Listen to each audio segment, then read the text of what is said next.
mimpi anaknya si wanita yang kurang waras ini. Iblisnya pakai sorban, pakai jubah, tapi jubahnya nggak biru, nggak.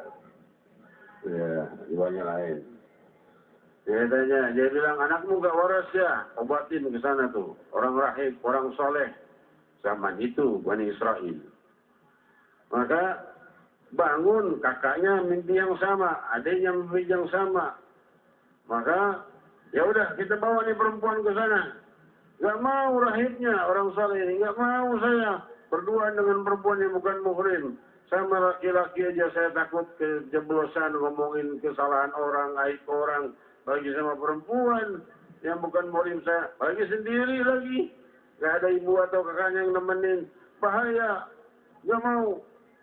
Iblis mulai masuk ke hatinya. Aida deh, terima aja. Orang gak waras kok.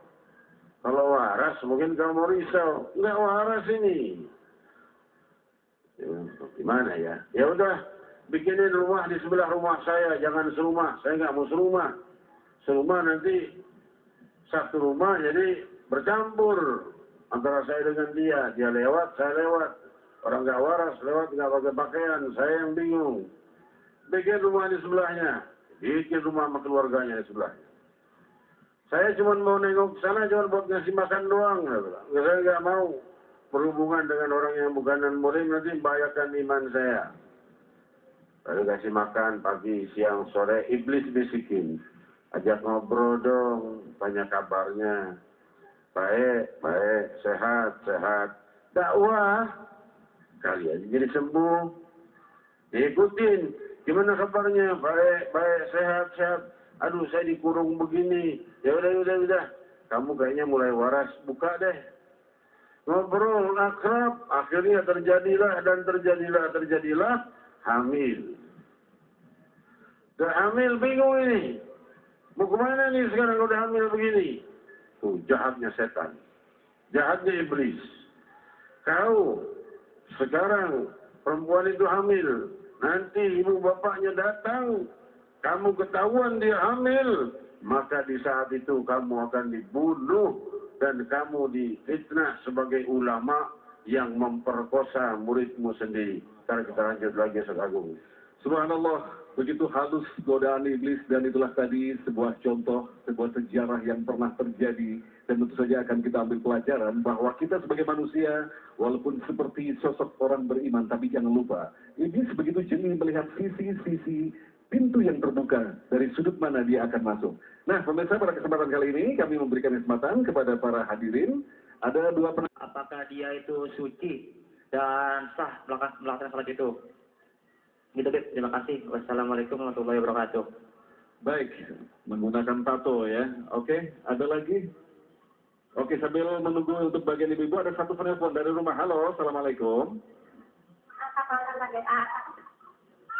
Waalaikumsalam. Ya, silakan Bapak sebutkan nama, kemudian pertanyaannya. Ya, nama saya Tahir. Pertanyaan saya begini, Pak. Saya kan berdagang warung. Ya. Jadi sebagian orang pun kan ada menggunakan pembelinya uang haram.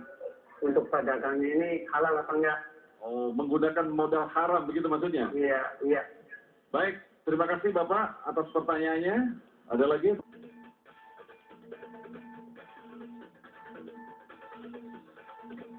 Di kampung lain didatangi setan lagi dalam mimpi. Setan datang dalam bentuknya yang pertama, bukan dengan jubah hijau, jubah biru, bukan. Maka dia bilang, wahai ayah wanita itu, anakmu dibunuh itu di sana. Gak mungkin dia rahib, dia orang soleh. Gak percaya, bongkar kuburnya. Berduyun-duyun masyarakat datang. Masyarakat nih, bukan keluarga. Masyarakat, ya kan? Hukumnya hukum rimba ini. Bongkar. Betul jenazahnya. Tanya, mana anakku? Udah meninggal. Hamil ya? Enggak. Bongkar. Terlihat jenazahnya hamil. Lari rahibnya masuk ke dalam. Digedor oleh masyarakat mau dibakar rumahnya. Maka setan muncul berwujud manusia. Dari yang pertama kali merusakmu itu aku. Yang datangi mimpi orang tuanya supaya ngirim anaknya yang nggak waras padamu itu aku yang datang, bukan orang saleh. Mimpi. Lalu setelah itu yang membujukmu supaya ngasih makan dia dan ngajak ngobrolnya, aku juga. Setelah itu aku bisikan padamu untuk menasihatinya, aku juga. Aku juga yang bisikan kau berzina, aku orangnya. Aku juga yang bisikan kau membunuh, aku juga orangnya. Tuh sekarang masyarakat di depan pintu, kau tidak bisa lari kecuali dari pertolonganku. Aku cuma meminta satu syarat, kalau kau lakukan, kau selamat dari kejaran mereka, dan kau bisa ibadah selama-lamanya dalam waktu yang lama. Bebas. Ya udah, aku lakukan apa yang harus aku lakukan. Sujud padaku, katakan tiada Tuhan selain aku. Itu syaratnya. Setelah itu kau tobat selamanya. Ia tidak tahan lagi, rumah udah digedor-gedor, dia sujud sama setan, dan dia katakan tiada Tuhan selainmu. Masuk orang, dibunuh. Dari orang yang tidak pernah berbuat dosa, berubah menjadi pendosa, menjadi pezina, menjadi pembunuh, dan tidak cukup iblis, dimatikan dalam keadaan su'ul khatimah. Itulah jahatnya iblis. Namun Allah SWT berfirman, Inna ibadi laisa laka alaihim sultan. Hamba-hambaku, kalian tidak akan mampu memperbudidayanya. Diriwayatkan Syekh Ma'ruf Al-Kharqi atau diriwayatkan Hasan Al-Basri, salah satu dari keduanya. Murid datang, iblis, setan bukan iblis, kalau iblis rajanya. Setan, wujudnya murid. Maka dia mendatangi setan itu, didatangi oleh setan itu dalam bentuk sebagai murid, mau belajar. Pinter, rajin, budi pekertinya baik. Subuh, keluar gurunya dibawain lentera, sendalnya dibawain, duduk paling depan, belajar paling rajin, setahun, 2 tahun, 3 tahun, terus khidmat sama gurunya disayang. Maka nggak lama temannya datang, yang juga ahlul ma'rifah billah. Dia berkata, wah Syekh, kau nggak tahu nih muridmu setan. Yang satu nih, yang lain sih enggak, cuma yang ini setan. Kata gurunya, ini kan yang paling rajin, sambil ketawa. Ya ini setan. Aku udah tahu 3 hari yang lalu, ya 3 tahun yang lalu aku udah tahu. Biarin aja dia sibuk bawain sendalku, bawain payung, bawain lentera. Biar aja dia sibuk tuh setan. Aku udah tahu dari 3 tahun yang lalu dia setan. Biar aja sibuk dia bantuin aku. Maka setan dalam keadaan seperti itu tidak putus asa. Apa? Dia ambil sandalnya gurunya itu dilempar. Tidak ada orang yang pernah kugoda yang lebih hebat dari engkau wahai Syekh.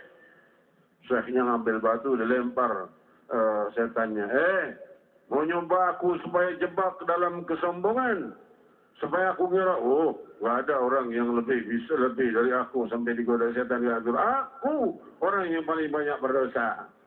Saudara-saudariku yang kemuliakan inilah umur khilafiyah.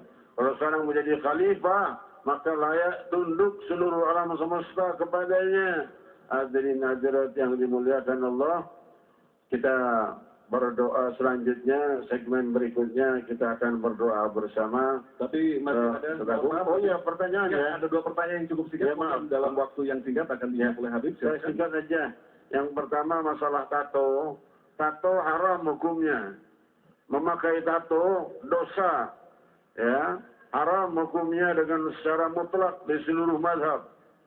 Tetapi kalau sudah kepalang, diharamkan juga menghilangkannya dengan benda yang merusak tubuh. Sekarang kan ngilanginnya disetrika. Haram tuh, merusak jasad yang diberikan oleh Allah. Lalu gimana? Kalau belum ada cara untuk menghilangkan tato itu, maka tatonya dimaafkan.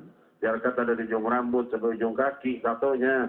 Kalau tobat, dimaafkan, sholatnya sah, wudunya sah, mandinya sah, asal dia dalam keadaan tobat dan belum menemukan obat untuk menghilangkannya tanpa menyakiti tubuhnya. Yang kedua, berdagang dengan modal yang haram. Bagaimana ini? Berdagang tapi dengan modal yang haram.